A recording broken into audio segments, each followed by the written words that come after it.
In this video demonstration, I'm going to go through the completion path of completing a service. So I'm going to scroll over here to the completion tab, scroll down to that same resolve button. It's going to launch me into that completion process. So is the diagnostic complete? Yes. Here we're going to have to describe the work that we completed.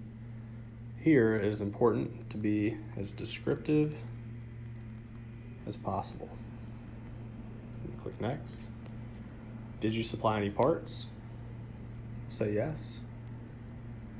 Parts are supplied here. Again, descriptive as possible. Is an additional service required? So did we identify any additional work that could be done? Say yes. We identified a sink. Needs to be repaired, and we'll say sink was leaking. Click next. Are parts required? Sure. Is this a major or minor part? So Circa supply this part, or do I supply this part? We'll say I supply this part. I have to enter the part description here.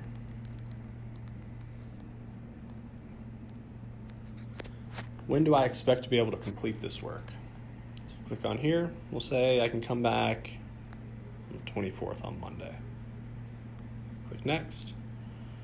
Are any additional parts required? So this will take you back through that process if you have multiple parts that are going to be required for that. Here we'll just jump out of this and say no. Here it's going to prompt you once again for any additional notes that need to be taken or that operations need to be notified of. I'm going to skip this, say no additional notes needed. Here it's going to update.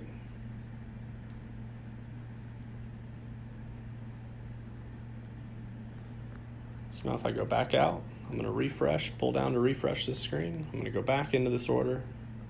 Here we can see that that service is currently in audit required.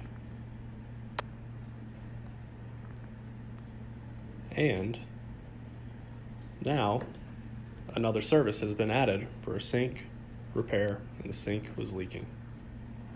Thanks.